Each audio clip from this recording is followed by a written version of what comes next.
Good afternoon, everybody. We might just wait another 30 seconds before we get started. There's lots of people coming in. We've had 123 people register for the webinar this afternoon, so it shows great interest in this topic.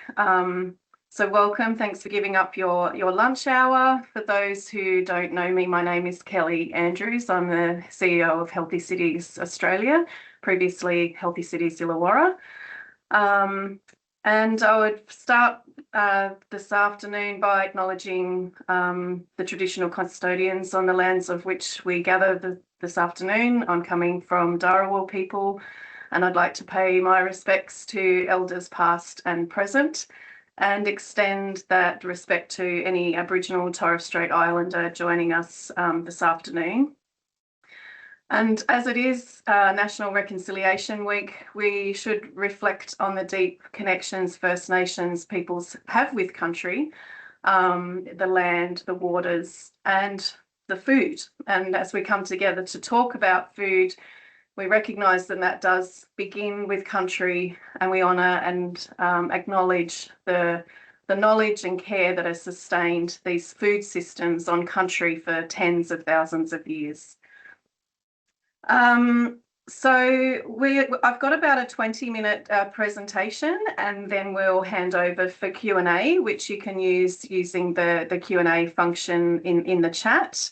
I'd like to introduce Melinda Lawton, who's on screen. Melinda's been employed as the project manager for the Regional Food Hub, and Grace Potter is our Fair Food Coordinator here at Healthy Cities, and she sort of coordinates Food Fairness Illawarra, but also one of our bigger grant projects that I'll talk about in 1 second. So they will come in at Q&A as well. So just as a way of background, Food Fairness Illawarra has been a coalition working in the region since 2005. Today we are launching a refreshed website of Food Fairness. So this is just a screenshot, but hop on after today and have a little look around the website. We've refreshed it specifically to make it easier for food rescue and food relief providers. There's still a lot of information about the other elements of the work of food fairness, but in this refreshed website, we're really trying to make it easier to navigate for food rescue organisations and food relief providers. By way of background also, in the Illawarra Shoalhaven, the landscape around working in food security is quite vast.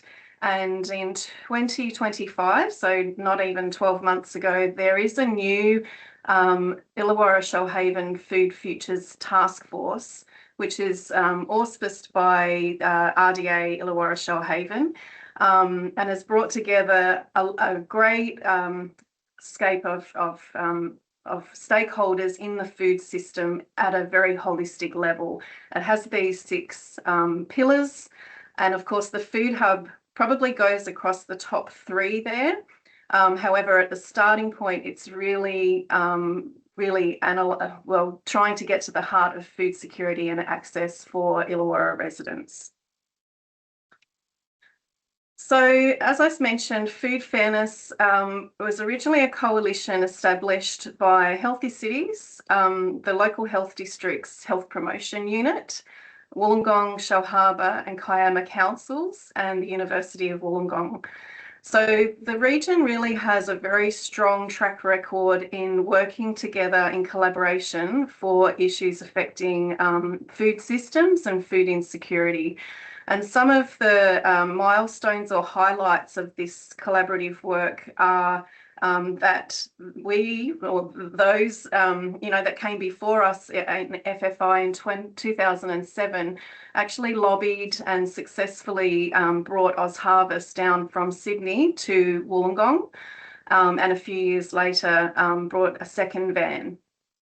In 2009, there was a state New South Wales Food Summit, and the Food Fairness Coalition at that time organised an Illawarra Regional Food Forum. And from that came strategies and activities and coalitions and events to raise awareness of food insecurity and food systems work. In 2014, there was a specific food rescue and relief working group established as a subgroup of FFI. So you can see that the work in this area has been going on for a long time. Some of the other products of food fairness on the website you'll find is the low cost and free meals directory, and that's probably the most downloaded resource on the website. It's also in printed copies in different community centres around the region, but that is kept up to date and is a comprehensive directory where people can find, as the name suggests, low cost and free meals.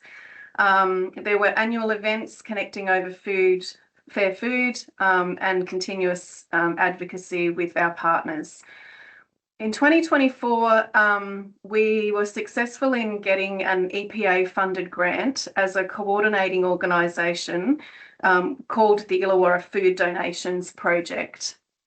And that project was essentially a 3-year project to increase food donations from going to landfill and get it to the food relief providers that are providing much needed food relief. And Grace Potter, hopefully she's in the audience now, is the project manager of that. And as part of that project, we are working with these 10 MOU partners to increase the food donated and diverted from landfill by 20% and getting it to the food relief providers so that they have more food to give to their clients essentially. So these are our 10 MOU partners who are the founding partners of what we have identified is the need for an Illawarra Food Hub. So let's just look at the EPA's perspective. So as the funder, they're really coming from an environmental perspective. And we all know the amounts of food waste nationally in New South Wales and in Wollongong. So around $2.5 billion worth of food is wasted in New South Wales every year, and is a huge major methane source contributing to emissions. 30% of the food of the red waste, the red bins in Wollongong LGA are actually food scraps, which should be FOGO'd. And you know, we're obviously trying to get businesses and homes to FOGO more, but 30% is still a huge amount of food waste. And national data shows around 75 to 92% of unsold foods by retailers is edible. So there's a huge amount of food in the system being wasted. And people are going hungry. So this is some data just to highlight the growing concerns around food security in Australia. So 95% of Australians are concerned about the rising cost of living. Now, on top of this, we have fuel crisis contributing to the pressures of cost of food. And the cost of food is their top concern. So 62% are citing the cost as being a barrier to healthier nutrition and eating habits. 1 in 3 households in the Illawarra experiencing food insecurity in the past year. That was from a survey done by our colleagues at UAW, which was last year. And that includes 12% of people experiencing severe insecurity. So food insecurity is a continuum. You know, people can go up and down from mild, moderate, and severe insecurity. And severe insecurity is pretty much defined by skipping meals and going hungry, potential weight loss, and a lot of health concerns for that. And 52% of university students are emerging as an at-risk group, also of severe food insecurity. This data just highlights the demand from some of the bigger charities like OzHarvest. So this is very recent data from their frontline report earlier this year. And so the charities are telling OzHarvest that they have had an increase in demand of about increased demand in the last 12 months. 36 are seeking food relief for the first time. The charities that OzHarvest serviced are stretched beyond their limits, and for the first time, OzHarvest are turning people away. And even in the Illawarra, they have a very, very long wait list of charities and community groups that are wanting OzHarvest's services. And so without food relief, households are vulnerable to other social stresses. You know, we know that there's poorer educational outcomes, increased domestic violence, and long-term health consequences. And in the Illawarra, we have about 37 food relief agencies. Some are big, you know, like Vinnie's and Anglicare, and then there are lots of smaller ones, your community centres, doing absolutely incredible work. That doesn't include schools. And we know that schools are pseudo food hubs, providing food and pantry items to their families, doing it tough. When we know that most of those food relief providers are not funded to provide food relief either. So they do it because they have to. Their clients coming to them are food insecure. And it's also a really great way to get people who need some assistance in the door. So they might come for food relief, but they're also connected to essential services and support that they really need. But this is putting pressure on those staff. It's taking staff away from their frontline services. And all of those agencies each need to resource that in some way. They need to put time and effort into managing volunteers. They need storage, they need transport, and they're all putting a lot of work into forming, you know, good relationships with food donors. So whether that's their local IGA or a bigger supermarket or their local clubs, there's a lot of time and effort going into this in all over the region. So what they're telling us is that the problem is not the lack of food. There's a problem with the lack of transport and storage and logistics so that they can accept more food and give out more food, and they can scale their processes. So it got us to thinking, what if we came together as a region to think about this differently?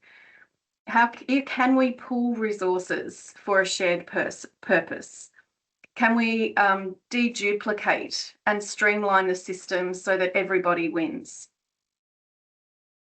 So the proposal that we've been working on with our 10 MOU partners and with the Food Rescue and Relief Working Group is to establish a bricks and mortar hub to rescue, aggregate, store and redistribute more surplus food across the region. So this would mean a centralised intake, a warehouse essentially, where food can be delivered. We look at the quality of the food and can sort it, can store it safely in fridges and freezers and adequate shelving, and then efficiently redistribute to community food providers through transport. So refrigerated vans, normal vans, software. And this is what we think is the starting point. So beyond that, you know, there's so many possibilities for the food hub after this initial phase, but this is what we're here today to let you know about. So the objectives, obviously, for a hub is to provide food, improve food security for vulnerable households across the Illawarra region. As I mentioned, that centralisation of the distribution, storage and logistics, to expand the partnerships with councils and community groups of businesses, food rescue groups, and reduce the environmental impacts and emissions from food waste. And what we hope will be the immediate and long-term outcomes will be consistent and dignified access to fresh, affordable food, that nobody's going hungry in this rich world of ours.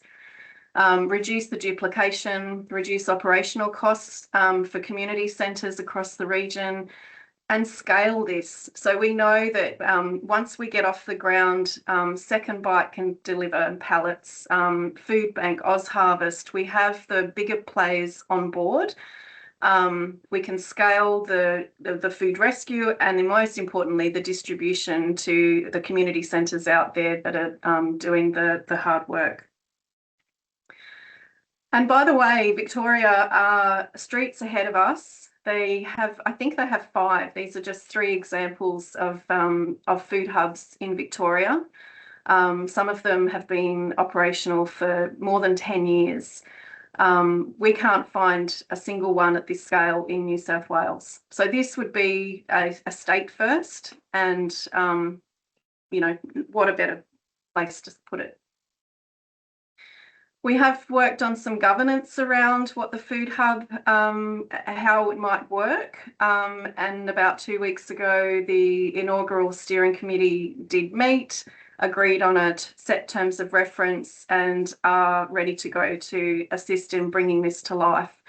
So as you can see from the names on the screens and the organisations that they're from, we've tried to get a breadth of community providers, food relief providers, food rescue, some Indigenous knowledge, and also looking beyond the immediate hub processes, but looking this as a regional resource for training, training and employment pathways as well. So it will cost some money. So we know to get up and running, the costings, and Melinda will be able to talk more to this in the Q&A. To get up and running in the first year, we're looking at about $1.5 million to cover staffing and then the site and all the equipment and infrastructure needed. In our advocacy and our other grant applications, we are looking at multi-year funding and looking at a longer 5-year period, because obviously we don't want to set ourselves up for failure and get up and running and then fall down after 1 year. So we're really looking at 3 to 5 years. And so capital expenditure in year 1 is nearly $500,000. With nearly $1 million operational costs every year. And this is why I think we need to think about these differently. Not one organisation has the capacity to service this alone, but if we can think about the benefits for the region by pooling resources, whether that's in-kind, financial, influence, advocacy, I think that's where the conversation needs to go to make this truly sustainable for the region into the future. So the funding will go to the hub infrastructure, getting a site, fitting that site out so it's fit for purpose, getting all the, the storage things in place, and ongoing operational costs. And we have been working very hard writing grant applications. We've written, I can't even remember how many in the last 6 months, probably at least 6. Particularly, we have put in a submission with Wollongong Homeless Hub and Housing Services actually being the lead agency in this regional New South Wales Community Partnership Grant. That's due to be announced by the end of June. It's up around the $1 million mark, and if successful, we will have a site in Unanderra and we will be up and running by October this year on a small scale, starting with those 10 MOU partners to begin with, so that we can, iron out the processes and get things working really well.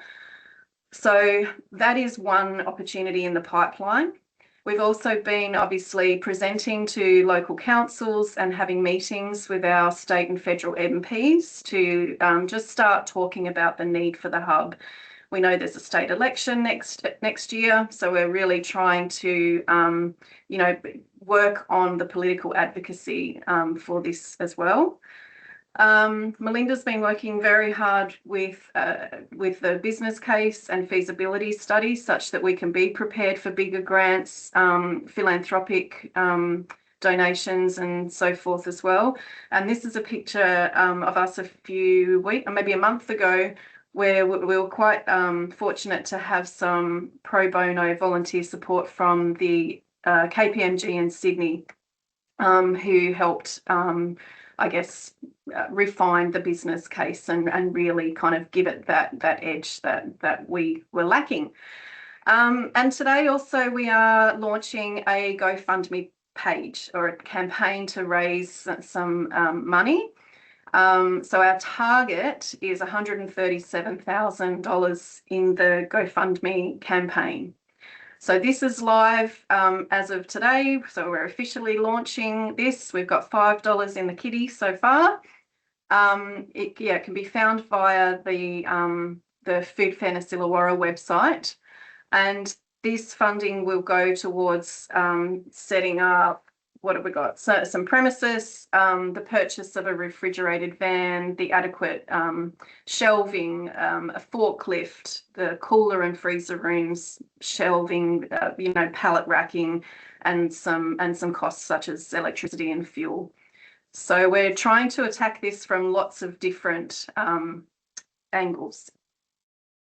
And just to sort of review and sort of wrap up, we know there are really strong social, environmental and economic reasons for pursuing this, increasing access to healthy, culturally appropriate and fresh food, reducing stigma to accessing food relief, strengthening the whole community connections and volunteer capacity throughout the region. It's going to lower the pressure for households who are food insecure and community organisations that are running on the smell of an oily rag. We're hoping in the future it will create jobs through operations, logistics, drivers, admin and support roles as it grows. And obviously the environmental impacts is the reduction in methane emissions through food waste, lower carbon emissions from less transport costs, and improved sustainability through reusing, recycling and composting. And the long-term community benefits, I think I've explained most of this pretty well, but we really believe there are precedents in Victoria. We know we've been visiting some of these hubs and seeing how they operate. We've got really strong networks already in the Illawarra, really strong partnerships, and I think that the reduced cost burdens for communities and governments is a great reason for us to give this a red hot go. So as an outcome for today, we would really love for you, if you don't already subscribe to the Food Fairness Illawarra newsletters, to do so, and we'll give updates and progress reports about the progress of the hub on those newsletters and also the socials. So follow and share them. Follow it and share the socials that we'll do from today and any media we get from today. Donate to the GoFundMe campaign and share and help promote the GoFundMe campaign, and get in touch with Melinda or myself if you would like to learn more or get involved in any other way. So we'll throw over to the Q&As if anyone has one, and I'll let Melinda or Steph kind of guide the questions. I'll stop sharing my screen.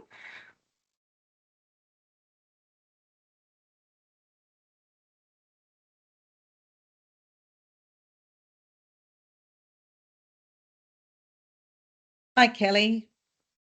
I can't see any questions, but if you can see them, if you read them out.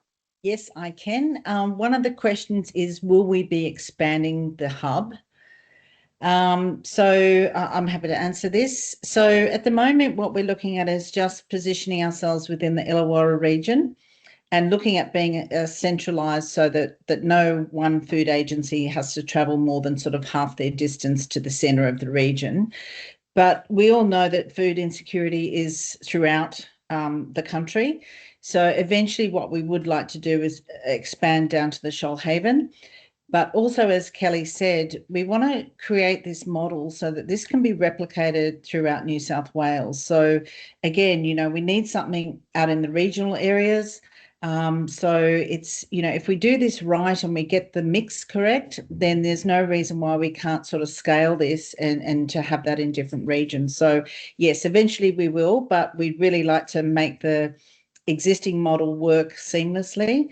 And then when we do sort of branch out to other regions, then we know that it's sort of successful and it's just a matter of doing or finding a site and going from there. So there was a question about who we hope will find the project, and I guess the answer is any group that is involved in providing food to the community, but also the hospitality sector and retail perhaps, that are quite nervous about donating food. So the other part to this project, and something that Grace has been working on, is an education piece around the legalities of donating food.